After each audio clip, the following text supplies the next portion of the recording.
اللہ کے رسول صلی اللہ علیہ وسلم نے تو یہاں تک کہا اور 3 بار قسم کھا کر کہا واللہ لا یؤمن واللہ لا یؤمن واللہ لا یؤمن، کہ خدا کی قسم وہ ایمان والا نہیں ہے، خدا کی قسم وہ ایمان والا نہیں ہے، خدا کی قسم وہ ایمان والا نہیں ہے۔ صحابہ نے پوچھا کون؟ تو اللہ کے رسول نے فرمایا کہ جس کا پڑوسی اس کی شرارت سے محفوظ نہیں ہے۔ اللہ اکبر! پڑوسی کہا، مومن یا مسلم نہیں کہا، پڑوسی کہا۔ پڑوسی وہ کوئی بھی ہو سکتا ہے۔ اگر وہ پڑوسی آپ کی شرارت سے محفوظ نہیں ہے، آپ اس کو ستا رہے ہیں، کسی بھی طریقے سے ستا رہے ہیں، ستانے کے بہت سارے فارمز اور بہت سارے شکلیں ہو سکتی ہے، اللہ کے رسول صلی اللہ علیہ وسلم نے قسم کھا کر کہا کہ ایسا شخص ایمان والا نہیں ہے۔ الحمدللہ نحمدہ ونستعینہ ونستغفرہ ونؤمن بہ ونتوکل علیہ ونعوذ باللہ من شرور انفسنا ومن سیئات اعمالنا، من یہدہ اللہ فلا مضل لہ ومن یضللہ فلا ہادی لہ، واشہد ان لا الہ الا اللہ وحدہ لا شریک لہ، واشہد ان محمدا عبدہ ورسولہ، اما بعد۔ قال اللہ تبارک وتعالی فی القرآن المجید اعوذ باللہ من الشیطان الرجیم بسم اللہ الرحمن الرحیم هو اللہ الذی لا الہ الا هو عالم الغیب والشہادۃ هو الرحمن الرحیم هو اللہ الذی لا الہ الا هو الملک القدوس السلام المؤمن المہیمن العزیز الجبار المتکبر سبحان اللہ عما یشرکون۔ وقال رسول اللہ صلی اللہ علیہ وسلم اللہم انت السلام ومنک السلام، او کما قال۔ السلام علیکم ورحمۃ اللہ وبرکاتہ۔ مصلیان اکرام اور میری پیاری عزیز بچیوں، مائیں، بہنیں جو پہلے منزلے پر حاضر ہیں، سورہ حشر کی آخری رکوع کی جس آیت کی تلاوت کرنے کی سعادت مجھے حاصل ہوئی، قرآن مجید کا یہ بڑا اہم مقام اس معنوں میں ہے کہ قرآن مجید کے کسی بھی ایک آیت میں بیک وقت اللہ تعالیٰ کی 8 صفات یا اسماء حسنہ کا ذکر نہیں کیا گیا ہے الا اس آیت میں، جس میں اللہ تعالیٰ نے بندوں کو اپنی صفات سے متعارف کرایا ہے۔ تمام اسماء حسنہ ہم جانتے ہیں، اور ہر اللہ تعالیٰ کا جو صفاتی نام ہے اسے کیا ہم کو سیکھنا چاہیے، یہ بھی بہت ضروری ہے۔ لیکن آج یہ جو 8 صفاتی نام اس سورہ حشر میں یوز کیے گئے ہیں، جو استعمال ہوئے ہیں، اور اللہ تعالیٰ نے اپنی جن صفات کا ذکر کیا ہے، اس میں ایک نام السلام ہے، الملک القدوس السلام المومن المہیمن العزیز الجبار المتکبر۔ تو مفسرین اکرام اور اہل علم یہ کہتے ہیں کہ السلام سے کیا مراد ہے؟ جب اللہ کہتا ہے کہ میں السلام ہوں، تو السلام کے معنی یہ بتائے ہیں مفسرین نے کہ اللہ تعالی کی ذات منبع سلامتی ہے، یعنی یہ جتنی حفاظت کائنات میں ہر چیز کی ہو رہی ہے، اس میں ہم سب، اس کی پوری مخلوق شامل، صرف انسان نہیں، تمام مخلوقات شامل ہے، ان کی سلامتی جو ہے، اس کا منبع، اس کا ریسورس جو ہے، وہ اللہ تعالیٰ کی ذات گرامی خود ہے۔ اور دوسری معنی یہ لی گئی ہے کہ اللہ تعالیٰ نے ان تمام مخلوقات کے تحفظ کی ذمہ داری خود اپنے اوپر لی، یعنی اللہ تعالی ہماری حفاظت فرما رہا ہے، اور اس کے طرف ہماری بہت کم توجہ ہوتی ہے۔ ہم تو یہ آیت پڑھ کے چلے جاتے ہیں، ہم لوگوں کو سلام بھی کرتے ہیں۔ اللہ کے نبی صلی اللہ علیہ وسلم کی سنت رہی ہے، اور اللہ کے نبی نے یہ بھی کہا کہ افشوا السلام، کے سلام کو بڑھاوا دو، اس کے اوپر میں بعد میں آؤں گا۔ فرض نماز کے بعد کی جو دعا ہے وہ بھی اللہ کے رسول صلی اللہ علیہ وسلم نے ہم کو سکھائی ہے، اس کا بھی ایک پس منظر ہے انشاءاللہ تعالی، وہ بھی میں آپ لوگوں کے سامنے رکھوں گا۔ لیکن پہلے ہم سلامتی پر آتے ہیں۔ دیکھیے، ہماری پوری بقا، سروائیول، اس کا انحصار اس بات پر ہے کہ اللہ تعالیٰ کنٹینیوسلی جو ہے ہمارا تحفظ کر رہا ہے۔ اگر اللہ تعالیٰ ہماری حفاظت نہیں کرتا تو ہم میں سے کسی کے لیے ممکن نہیں تھا کہ وہ ایک پل بھی جو ہے وہ زندہ رہ پاتا۔ یہ اللہ تعالیٰ کا فضل و کرم ہے، اس کی عنایت ہے کہ نہ اس نے ہم کو وجود بخشا، بلکہ اس نے کنٹینیوسلی ہماری حفاظت کا ایک جو قانون بنایا ہے، یا ایک جو انتظام جو بنایا ہے، وہ اتنا زبردست انتظام ہے کہ آپ سنتے چلے جائیں، میں بولتا چلا جاؤں، اور اللہ تعالیٰ کے یہ حفاظتی جو بندوبست ہے اس کی بات تمام نہ ہو۔ اس کے تین پہلو جو ہے میں آپ لوگوں کے سامنے رکھنا چاہتا ہوں۔ ایک پہلو تو جس کو میں یہ کہتا ہوں کہ ایک مائکرو پہلو ہے سلامتی کا، جو انسان کے اپنے جسم کے اندر ہے، داخلی پہلو ہے، جس سے اللہ تعالیٰ ہماری حفاظت کرتا ہے۔ دوسرا حفاظت کا پہلو جو ہے، جس کو میں نے میکرو کہا ہوں، یہ اپنے جسم کے یا اپنے وجود کے باہر ہے، جو اللہ تعالیٰ نے ہمارے لیے کیا ہے۔ اور تیسرا انتظام جو ہے وہ میگا پہلو ہے اس کا، یعنی جو پورے یونیورس کے اندر، پوری کائنات کے اندر اللہ نے اس حفاظت کا انتظام کیا ہے تمام مخلوق کے لیے۔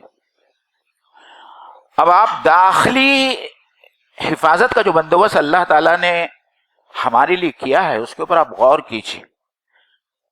ایک ایک حفاظت، مطلب میں صرف آپ کو 2 یا 3 مثالوں کے ذریعے سے آپ کو سمجھانے کی کوشش کروں گا۔ ہم نے دیکھا کہ ہمارے ناک کے اندر بال موجود ہے، یہ اللہ تعالیٰ کی طرف سے انتظام ہے کہ جو ہوا ہم لیتے ہیں اس کے ساتھ میں جو پولیوٹنٹس رہتے ہیں، اس کے ساتھ میں جو غبار، گرد، دھول، اور اس کے ساتھ میں جو جراثیم ہوتے ہیں، وہ جراثیم جو ہے ہمارے ناک کے بالوں کے ذریعے کیا ہو جاتے ہیں، اریسٹ ہو جاتے ہیں، اور وہ ہمارے جسم کے اندر نہیں جاتے۔ یہ سب سے پہلا انتظام۔ پھر اللہ تعالیٰ نے اتنی مشکل باڈی کو، دیکھیے کتنی مشکل باڈی ہے، جسم ہے، کبھی آپ نے پیکنگ کرنے کی کوشش کی ہے؟ جتنا ٹیڑھا میڑا چیز ہوگی اس کی پیکنگ کرنا اتنی مشکل ہوگی، لیکن اللہ تعالیٰ نے ہمارے پورے جسم کو جلد سے ایسا پیک کیا ہے کہ ہمارے جسم کے اندرون میں کوئی جراثیم جانے نہیں پاتا، الا یہ کہ وہاں سے ہماری جلد کیا ہو جائے، پھٹ جائے۔ لیکن اگر کسی وجہ سے کوئی جراثیم ہمارے جسم کے اندر داخل ہو جائے، کوئی پیتھوجن، ایسا جراثیم جو بیماری کا جراثیم ہے، تو پھر اللہ تعالیٰ نے ایک انٹرنل ڈیفنس میکینزم رکھا ہے۔ جیسے ہی پیتھوجن ہمارے خون میں داخل ہوتا ہے، اللہ تعالیٰ اس پیتھوجن کے اگینسٹ اینٹی باڈیز پیدا کرتا ہے۔ یہ پورا ڈیفنس میکینزم ہے، اینٹی باڈیز بناتا ہے اندر، اور وہ اینٹی باڈیز جو ہے وہ جراثیم کے خلاف کیا کرتے ہیں، کام کرتے ہیں۔ آپ لوگوں نے WBCs کا نام سنا ہوگا، وائٹ بلڈ سیلز۔ جب بھی انسان کے اوپر جراثیم حملہ کرتے ہیں تو یہ WBCs کی تعداد بڑھ جاتی ہے، کیونکہ ان کا پرائمری رول جو ہے انسان کی صحت کو بنانے میں اور جو بیماری کے خلاف کام کرنے میں، یہ بھی اللہ تعالیٰ کا ایک ڈیفنس میکینزم ہے۔ پھر اللہ تعالیٰ نے وہاں کافی نہیں کیا، اگر کسی وجہ سے ہماری توجہ اس طرف نہیں جا رہی ہے تو اللہ تعالیٰ نے ایک میکینزم یہ بھی بنایا ہے کہ اللہ تعالیٰ ہم کو اشارے دیتا ہے، انڈیکیشنز دیتا ہے۔ کبھی کھانسی ہوتی ہے، کبھی بخار آتا ہے، کبھی ہمارا ESR بڑھ جاتا ہے، یہ سب انڈیکیشن ہے اللہ تعالیٰ کی طرف سے ہمارے لیے کہ بھائی تمہاری بدن میں، تمہارے جسم کے اندر اس وقت کچھ گڑبڑ چل رہی ہے اور تم کو سنبھالنے کی ضرورت ہے، تم کو علاج کرنے کی ضرورت ہے۔ یہ سب انٹرنل جو ہے اللہ تعالیٰ نے ہماری تحفظ اور ہماری حفاظت کے لیے ایک قدرتی نظام بنایا ہے جس کا ہم کو احساس نہیں ہوتا۔ کتنا شکر کرنا چاہیے ہم نے اللہ تعالیٰ کا۔ ہمارے جسم کے باہر آپ نکل کے آئیے، اللہ کے رسول صلی اللہ علیہ وسلم فرماتے ہیں کہ جب ہم سوتے ہیں رات میں تو اللہ تعالیٰ ایک فرشتہ ہم پر مقرر کرتا ہے، ایک فرشتہ ہم پر مقرر کرتا ہے، کیونکہ جب ہم رات میں سوتے ہیں تو ہماری حالت ایسی ہی ہے جیسے کہ جس کو ہم کہتے ہیں کہ وہ تقریباً موت کی حالت ہے نا۔ ہمارا منہ کھلا ہوتا ہے، ہمارا ناک کھلا ہوتا ہے، کوئی کیڑا مکوڑا ہمارے منہ کے ذریعے جو ہے ہمارے پیٹ میں، ہمارے جسم میں داخل ہو جاتا ہے یا ہو سکتا ہے۔ اللہ کے رسول صلی اللہ علیہ وسلم کہتے ہیں کہ اللہ تعالیٰ نے ہر انسان کے ساتھ میں ایک فرشتہ مقرر کیا ہے جو رات بھر اس کی حفاظت کرتا ہے کہ ایسا کوئی کیڑا مکوڑا جو ہے انسان کے جسم میں اس کے ناک یا منہ سے داخل نہ ہو۔ الحمدللہ۔ آپ جب گھر سے باہر نکلتے ہیں، گاڑیاں چلاتے ہیں، موٹر سائیکل چلاتے ہیں، کاریں چلاتے ہیں، دوسرے لوگ چلاتے ہیں، آپ کا گھر سے نکلنا اور حفاظت کے ساتھ میں واپس گھر پہنچنا، اس میں اللہ تعالیٰ کی پوری حفاظت جو ہے اس کا انتظام موجود ہے۔ اگر اللہ تعالیٰ اس حفاظت کو ہٹا دے تو حادثے سے بچنا انسان کے لیے ناممکن ہو جائے۔ آپ کی گاڑی کا بریک فیل ہو سکتا ہے، ٹائر پھٹ سکتا ہے، سامنے سے آنے والا آدمی شراب میں مدہوش ہو کر آپ کی گاڑی کو مار سکتا ہے۔ اللہ تعالیٰ ان تمام حادثات سے آپ کو بچاتا ہے۔ اور دوسری اہم بات یہ کہ آپ یہ سوچیں گے کہ پھر حادثات کیوں ہوتے ہیں؟ اس کی اپنی وجہ ہے۔ جو حادثہ، جو تکلیف، جو نقصان اللہ تعالیٰ نے آپ کے نصیب میں، آپ کی تقدیر میں لکھ دی ہے، اس وقت اس فرشتے کو ہٹا دیا جاتا ہے جو آپ کی 24 گھنٹے حفاظت کرتا ہے دن کے وقت جب آپ جاگے ہوتے ہیں۔ یہ بھی اللہ تعالیٰ کا حفاظت ہے۔ پھر ایک بڑا حفاظت جس کی میں نے طرف آپ کو اشارہ کیا کہ جس کو ہم میگا حفاظت کر سکتے ہیں اللہ تعالیٰ کی، سلامتی کی، کہ اللہ تعالیٰ سلامتی والا ہے اور سلامتی اور تحفظ اور حفاظت کرتا ہے۔ آپ یونیورس میں پورا دیکھیں تو لاکھوں اور کروڑوں کی تعداد میں شہابیے یا میٹرائٹس جو ہے سورج سے جو ہے وہ دوسرے سیٹلائٹ کی طرف اور زمین کی طرف بھی آتے ہیں، لیکن اللہ تعالیٰ نے زمین اور سورج کے درمیان ایک بہت بڑا دوسرا سیارہ رکھا ہے، اور وہ میٹرائٹس یا وہ جو بڑے بڑے شہابیے ہیں جس کی بہت بڑی جو ہے اس کی جسامت ہوتی ہے، اگر اس میں سے ایک بھی شہابیہ آ کر دنیا کے سے ٹکرا جائے تو پوری دنیا جو ہے وہ فنا ہو سکتی ہے۔ یہ جو درمیان کا سیارہ ہے وہ فلٹر کا یا حفاظت کا کام کرتا ہے، اس کی کشش شکل زیادہ ہے زمین کے مقابلے میں، اس لیے وہ ان تمام شہابیوں کو اپنی طرف کیا کرتا ہے؟ اٹریکٹ کرتا ہے۔ اور اس کے علاوہ اللہ تعالیٰ نے جو اوزون لیئر بنائی ہے جس زمین کے اوپر، ارتھ کا جو ایٹماسفیئر ہے اس کے اوپر اوزون لیئر جو اللہ تعالیٰ نے بنائی ہے، اس اوزون لیئر سے اللہ تعالیٰ ہم سب انسانوں کی حفاظت کرتا ہے۔ کس بات سے؟ الٹرا وائلٹ ریز سے جو سورج سے نکلتے ہیں۔ اگر یہ جو ریز جو ہے ہمارے جسم پر آ جائے تو ہم کو اسکن کا کینسر ہو سکتا ہے۔ تو میں نے تو صرف بہت ہی مختصراً اللہ تعالیٰ نے جو یہ 3 انتظامات کیے ہیں جن کی طرف ہمارا کبھی خیال نہیں جاتا اور ہم کو سوچنا چاہیے اور اللہ تعالیٰ کا شکر ادا کرنا چاہیے کہ اللہ تعالیٰ نے ہماری حفاظت کے لیے کیسا کیسا بندوبست کیا ہے۔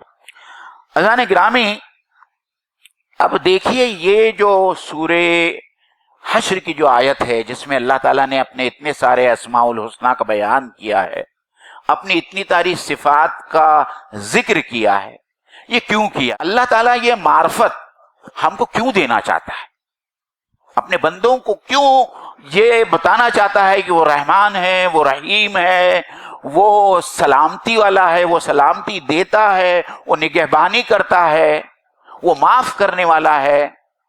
اہل علم یہ کہتے ہیں کہ اللہ تعالیٰ اپنے تمام صفات سے اس لیے متعارف کرنا چاہتا ہے، اور یہ صفتیں فوراً جو ہے اس آیت کے بعد میں آ رہی ہے، لا یستوی اصحاب النار و اصحاب الجنہ، اصحاب الجنتی ہم الفائزون، اس کے فوراً بعد جو ہے اللہ تعالیٰ نے جو ہے اپنے صفات کو گنایا ہے۔ تو اہل علم یہ کہتے ہیں کہ اللہ تعالیٰ بندوں سے یہ چاہتا ہے کہ اس کی جو صفات ہے وہ صفات کا پرتو بندوں میں بھی نظر آئے، ہمارے کردار میں، ہمارے زندگی میں، ہمارے سیرت میں اللہ تعالیٰ کی یہ جو صفات ہے، یہ ظاہری بات ہے کہ نہ ہم اللہ تعالیٰ کی طرح رحمان ہو سکتے ہیں، نہ اللہ تعالیٰ کی طرح رحیم ہو سکتے ہیں، نہ ہم اللہ تعالیٰ کی طرح سلامتی دینے والے ہو سکتے ہیں، نہ اللہ تعالیٰ کی طرح لوگوں کو معاف کرنے والے ہو سکتے ہیں، لیکن اللہ تعالیٰ چاہتا ہے کہ اللہ تعالیٰ کی اس صفات کا ایک پرتو، کچھ حصہ، یہ انسان جس سے اللہ تعالیٰ قرآن مجید میں جس کو ہدایت دے رہا ہے اور جنتیوں کا بیان کر رہا ہے، اگر ہم جنتی بننا چاہتے ہیں تو اللہ تعالیٰ کی ان صفات کا پرتو ہماری سیرت اور کردار میں نظر آنا چاہیے۔ اور اس یہی وجہ ہے کہ اللہ تعالیٰ نے جو دین بنایا اور جو دین بھیجا تمام انسانوں کے لیے، اس دین کا نام کیا ہے؟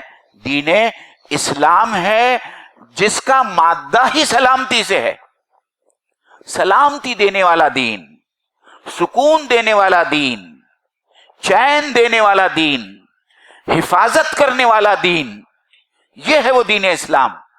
اور آج اسی دین اسلام کو لوگ دہشت گردی سے جوڑ رہے ہیں۔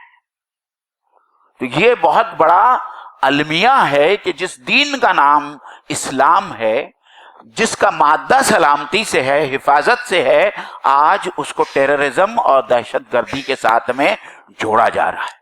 عزیزان گرامی، اب میں آپ کو ایک بات بتاتا ہوں کہ یہ دین دوسرے مخلوق کی سلامتی کا کس طریقے سے خیال رکھتا ہے۔ یہ بہت اہم بات ہے۔ جب اللہ تعالیٰ تو اپنی جگہ پہ جو ہے وہ سراپا السلام ہے، وہ ہماری بھی سلامتی کا ذمہ دار ہے اور ہماری حفاظت ہر وقت کر رہا ہے۔ وہ یہ بھی چاہتا ہے، جیسا کہ میں نے کہا کہ اگر وہ سلام ہے تو وہ یہ چاہتا ہے کہ اس کا بندہ بھی دوسروں لوگوں کے لیے سلامتی کا کیا بن جائے؟ باعث بن جائے، دوسرے لوگ بھی اس سے کیا پائیں؟ تحفظ پائیں، سلامتی پائیں، نہ کہ ہم دوسرے لوگوں کا نقصان کریں۔ اس بات کو آپ یاد رکھیں۔ دیکھیں، میں ایک چھوٹی سی بات ہے جس کے اوپر ہمارا کبھی نظر نہیں جاتی۔ ہم نماز پڑھتے ہیں، نماز پڑھتے ہیں کس کے لیے پڑھتے ہیں؟ اللہ تعالیٰ کے لیے پڑھتے ہیں، صحیح ہے، یہ اللہ تعالیٰ کی عبادت ہے۔ لیکن نماز ختم کیا ہوتی ہے؟ کس پر ہوتی ہے؟ السلام علیکم ورحمۃ اللہ، السلام علیکم ورحمۃ اللہ۔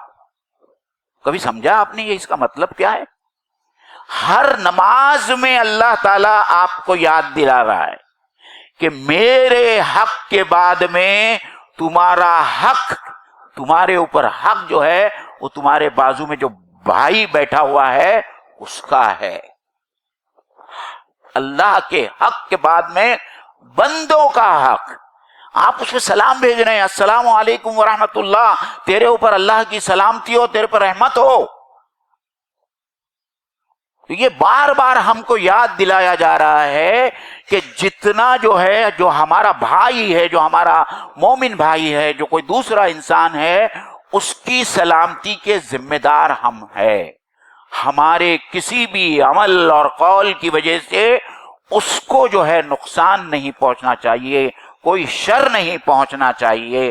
اللہ کے رسول صلی اللہ علیہ وسلم نے تو یہاں تک کہا اور 3 بار قسم کھا کر کہا، واللہ لا یؤمن، واللہ لا یؤمن، واللہ لا یؤمن، کہ خدا کی قسم وہ ایمان والا نہیں ہے، خدا کی قسم وہ ایمان والا نہیں ہے، خدا کی قسم وہ ایمان والا نہیں ہے۔ صحابہ نے پوچھا کون؟ تو اللہ کے رسول نے فرمایا کہ جس کا پڑوسی اس کی شرارت سے محفوظ نہیں ہے. اللہ اکبر. پڑوسی کہا، مومن یا مسلم نہیں کہا، پڑوسی کہا. پڑوسی وہ کوئی بھی ہو سکتا ہے. اگر وہ پڑوسی آپ کی شرارت سے محفوظ نہیں ہے، آپ اس کو ستا رہے ہیں، کسی بھی طریقے سے ستا رہے ہیں، ستانے کے بہت سارے فارمز اور بہت سارے شکلیں ہو سکتی ہے. اللہ کے رسول صلی اللہ علیہ وسلم نے قسم کھا کر کہا کہ ایسا شخص ایمان والا نہیں ہے. قرآن مجید آپ اٹھا کے دیکھ لیجئے، اتنی بڑی آیت ہے جو ہم کو غیر مسلموں کے سامنے پیش کرنا چاہیے. اور اللہ تعالیٰ نے بہت ہی واشغاف انداز میں تمام انسانوں کو مخاطب ہوتے ہوئے کہا.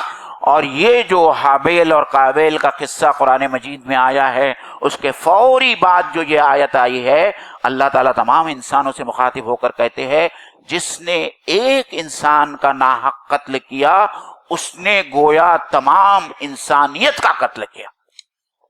اللہ، ایک انسان کا ناحق جس نے قتل کیا اس نے ساری انسانیت کا قتل کیا. اور آپ اس دھرم کے بارے میں، آپ اس مذہب کے بارے میں اور آپ اس ریلیجن کے بارے میں یہ کہتے ہو کہ یہ معصوموں کا قتل کرنا سکھاتا ہے، کیونکہ آپ اس مذہب کی تعلیمات سے ناواقف ہیں.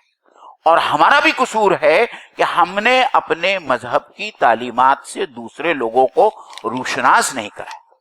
میں اس سے اور بہت بڑھ کر آپ کو ایک حدیث سنانے والا ہوں، آپ کے رونگٹے کھڑے ہو جائیں گے.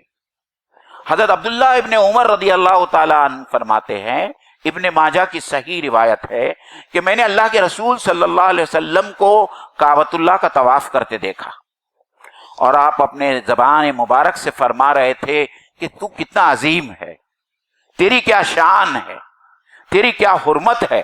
لیکن خدا کی قسم ایک مومن کے مال اور جان کی حرمت تیری حرمت سے زیادہ اہم ہے. آپ سمجھتے اس کے معنی کیا ہوا؟ یعنی اگر آپ نے کسی مسلمان کو تکلیف دی، جانی یا مالی یا زبان سے، تو آپ کو جو گناہ ہوگا وہ گناہ کعبۃ اللہ کو ڈھانے یا کعبۃ اللہ کو نقصان پہنچانے سے زیادہ بڑا گناہ ہے. ہمیں سے کون ہمت کر سکتا ہے کہ جا کے کعبۃ اللہ کو نقصان پہنچائے؟ کوئی کر سکتا ہے؟ ہم تو چومتے ہیں، چاٹتے ہیں. آپ دیکھیے جا کے کہ کعبۃ اللہ کے گرد جو پروانہ وار جو ہے ایمان والے جو ہے وہ اس کا طواف کرتے ہیں، ان کی کیا حالت ہوتی ہے، ان کے جذبات کی کیا حالت ہوتی ہے. کیا ہم میں سے کوئی اس کا تصور بھی کر سکتا ہے کہ ہم کعبۃ اللہ کو کوئی نقصان پہنچائے؟ لیکن اگر ہم ایسا نہیں کرتے، لیکن اگر ہم یہ کر رہے ہیں کہ ہمارے ہاتھ سے، ہمارے پیر سے، ہمارے زبان سے ہمارے کسی بھائی کو نقصان پہنچا رہے ہیں، اس کو ذکر پہنچا رہے ہیں، اس کا دل دکھا رہے ہیں، تو دراصل میں یہ گناہ اس گناہ سے زیادہ بڑا ہے کہ آپ کعبۃ اللہ کو نقصان پہنچائیں. تو آج ہم کو یہ سمجھنے کی ضرورت ہے کہ ہمارے معاشرے میں جو کچھ چل رہا ہے، آج کس طریقے سے بھائی بھائی کا دشمن بنا ہوا ہے، کس طریقے سے ہم ایک دوسرے کو جو ہے گالیاں دیتے ہیں، کس طریقے سے لوگوں کی عزتوں کو سڑک پر اچھالتے ہیں، یہ اسلام کے تعلیمات کے عین منافی ہے. اس کو سمجھنے کی بہت زیادہ ضرورت ہے. اور میں ایک چھوٹا سا اور واقعہ، اللہ کے رسول صلی اللہ علیہ وسلم کی کتنی پیاری حدیث ہے، میں وہ اس حدیث کو میں آپ کے سامنے پیش کرنا چاہوں. ہمارا مسئلہ یہ ہے نا کہ ہم بہت بڑے بڑے دعوے کرتے ہیں اللہ کے رسول صلی اللہ علیہ وسلم سے محبت کے، اور ہم بعض اوقات احادیث بھی پڑھتے ہیں، لیکن یہ جو ہے نا صرف زبان سے نیچے، یعنی حلق سے نیچے نہیں اترتا. صرف بتانے کے لیے جو ہے ہم بات کرتے ہیں، دعوے کرتے ہیں اور نعرے مارتے ہیں. بڑا پیارا ایک سلسلہ بیچ میں رمضان میں یا رمضان سے پہلے عمر سلیمان کا آیا تھا کہ میٹ دا پروفیٹ. آپ گوگل پہ جائیے اور عمر سلیمان کا یہ پورا تقریباً 15 ایپیسوڈ کا یہ پورا سلسلہ ہے، میٹ دا پروفیٹ. اپنے پروفٹ سے ملی اپنے، اور انہوں نے جو خوبصورت واقعات اس میں گنائے ہیں، اس میں سے ایک واقعہ جو ہے میں آپ لوگوں کے سامنے سنا۔ اس واقعے کے بیان کرنے والے خود وہ صحابی ہے جو بدری صحابی، ابو مسعود بدری رضی اللہ تعالیٰ عنہ۔ اور دیکھیے ان لوگوں کی، ان کا ایثار، ان کی قربانی۔ اس واقعے میں حقیقتاً وہ ملزم یا مجرم نظر آتے ہیں کیونکہ ان سے گناہ صادر ہوا تھا، لیکن انہوں نے اس واقعے کو بیان کیا۔ اس واقعے کو کیوں بیان کیا؟ اس لیے بیان کیا کہ ہم لوگ اس سے کیا کریں، کچھ سبق سیکھیں۔ حضرت ابو مسعود بدری رضی اللہ تعالیٰ عنہ فرماتے ہیں کہ میں ایک روز اپنے غلام پر اتنا غصہ ہو گیا اور بے تحاشا اس کو میں نے اپنے ہنٹر سے جو ہے، اپنے کوڑے سے اس کو پیٹنا شروع کیا، اور میں پیٹتے گیا۔ پیچھے سے مجھے آواز آئی، یا ابا مسعود، یا ابا مسعود علم، یا ابا مسعود علم۔ حضرت ابو مسعود کہتے ہیں کہ مجھے سمجھ میں نہیں آیا، میں اتنے غصے میں تھا کہ میں آواز نہیں پہچان سکا، اور جب میرا غصہ ٹھنڈا ہوا تو پہچانا کہ یہ آواز تو اللہ کے رسول صلی اللہ علیہ وسلم کی ہے۔ تو میں اللہ کے رسول صلی اللہ علیہ وسلم کو میں نے جب دیکھا تو اللہ کے رسول صلی اللہ علیہ وسلم کا چہرے مبارک کا رنگ جو ہے اتنے تیش میں اور اتنے غصے میں تھے اس بات پر کہ ایک بدری صحابی جو ہے اپنے غلام کو کیا کر رہے تھے، مار رہے تھے۔ اور پھر انہوں نے جو جملہ دہرایا ہے کہ اللہ کے رسول صلی اللہ علیہ وسلم نے کیا فرمایا، اللہ کے رسول صلی اللہ علیہ وسلم نے فرمایا، اللہ اقدر علیک منک ھذا الغلام۔ اللہ اکبر، کیا فرمایا؟ یاد رکھیے، اسے اپنے دل میں لکھ لیجئے، اپنے دماغوں میں لکھ لیجئے۔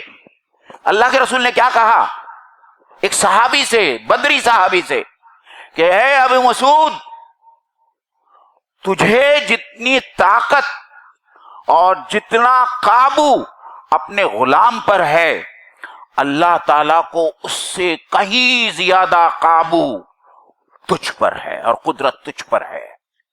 اللہ تعالیٰ تیرے ساتھ میں کچھ بھی کر سکتا ہے۔ یہ سنتے ہی جو ہے ابو مسعود کے ہاتھ سے جو ہے وہ کوڑا ہاتھ سے گر گیا۔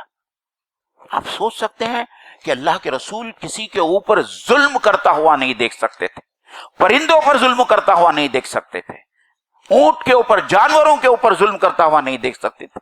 آج معاشرے میں ظلم ہی ظلم ہے، کوئی بولنے والا نہیں ہے، ہم خود ظالم ہیں، ہر انسان ظالم ہے۔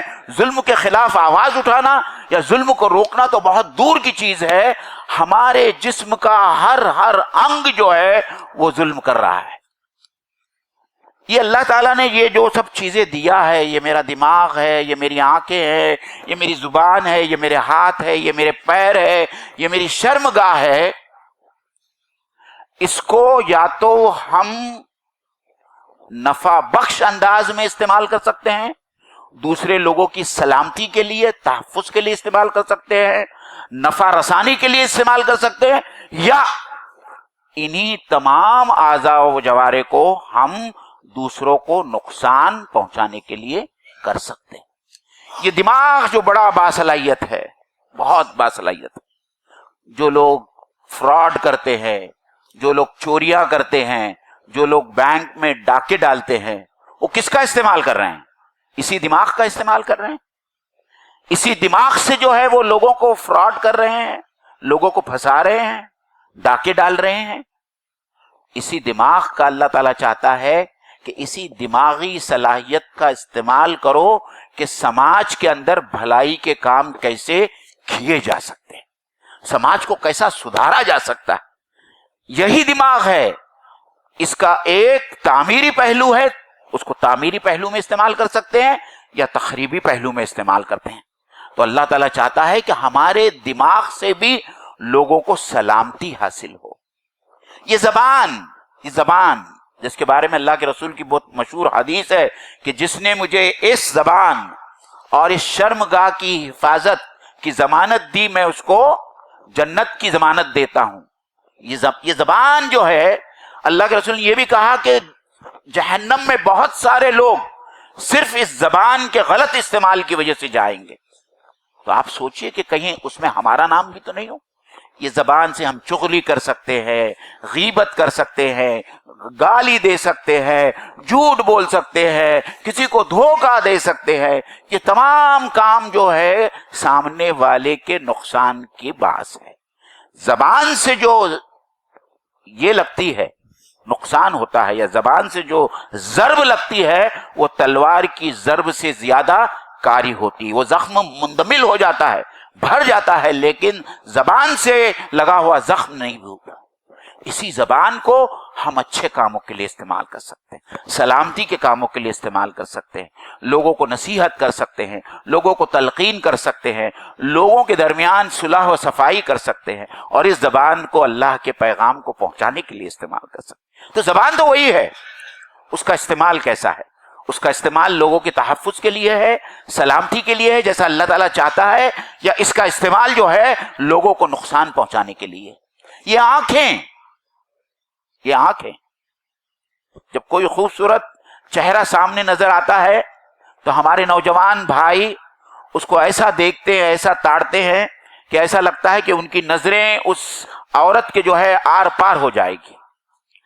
اللہ تعالیٰ نے ہم کو یہ حکم دیا ہے کہ ہم مومنوں سے کہو اے اللہ کے رسول کہ وہ اپنی نظروں کو کیا کرے؟ نیچا رکھے. یہ ہاتھ جس سے ہم لوگوں کو مارتے ہیں, جسے میں نے حضرت مسعود بدری رضی اللہ تعالیٰ کا واقعہ, اسی ہاتھ سے ہم خنجر چلاتے ہیں, اسی ہاتھ سے ہم کسی کو قتل کرنے کی کوشش کرتے ہیں, اسی ہاتھ سے ہم اپنے غلاموں کو, اپنے نوکروں کو مارتے ہیں, اسی ہاتھ سے ہم دنیا بھر کے برے کام کرتے ہیں. اللہ تعالیٰ چاہتا ہے کہ انہی ہاتھوں کو دنیا کی سلامتی کے لیے ہم کیا کریں؟ استعمال کریں.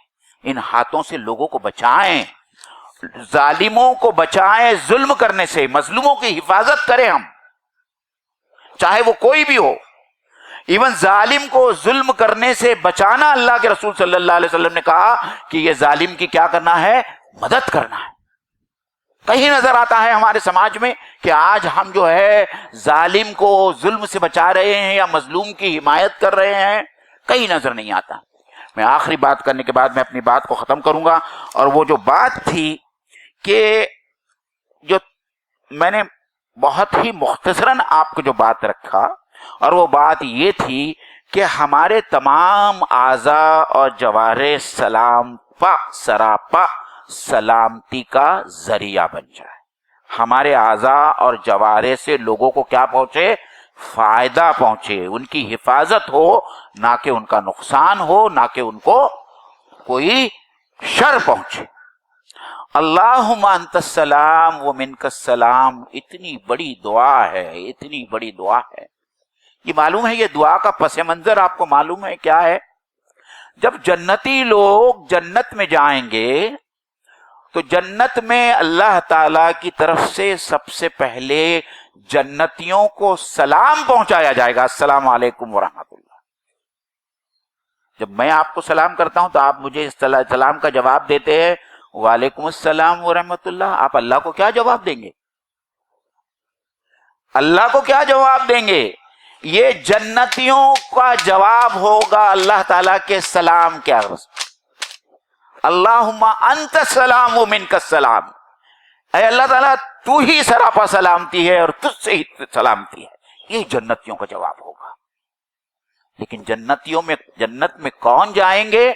ان کی صفات کا جو تھوڑا سا ذکر میں نے سورۃ الحشر کے اس آیت کے ضمن میں آپ سے کیا, تو ہم لوگوں کی یہ کوشش ہونی چاہیے کہ جو سراپا سلامتی کا دین ہے وہ واقعی میں ہم اس کے علم بردار بن جائیں, ہم اس کے ریپرزنٹیٹیو بن جائیں, ہم اس کے نمائندہ بن جائیں. آج ان مسلمانوں کو, ہم لوگوں کو دیکھ کر کوئی نہیں کہتا کہ یہ مسلمان وہ ہے جن کی وجہ سے جو ہے ہم کو حفاظت کا جو ہے تصور ملتا ہے یا کوئی احساس ہوتا ہے کہ ان کے ساتھ میں ہم لوگ محفوظ رہ سکتے ہیں. تو اللہ سے دعا ہے کہ اللہ تعالی ہم سب کو جو ہے اسلام کو سمجھنے کی اور اس پر عمل کرنے کی توفیق عطا فرمائے, اور ہم سب اللہ کی بارگاہ میں جنت میں ایک ساتھ جمع ہو کر اللہ تعالیٰ کی سلام کا یہ جواب دے کہ اللہم انت السلام و منک السلام۔ کل سنیچر ہے، ایک اعلان کرنا چاہتا ہوں کہ ہر مہینے کی پہلی سنیچر کو رات میں 9:30 بجے ہمارے گھاس بازار کے آفس میں مطالعہ قرآن کا بندوبست کیا جاتا ہے۔ آپ تمام حضرات سے زیادہ تعداد میں شرکت کی استعداد ہے۔ 9:30 بجے جو ہے وہاں کل سورۃ الحشر کی آیت نمبر 5 سے 9 تک کا مطالعہ ہوگا۔ زیادہ سے زیادہ تعداد میں شریک ہو کر اس سے آپ استفادہ کریں۔ السلام علیکم ورحمۃ اللہ وبرکاتہ۔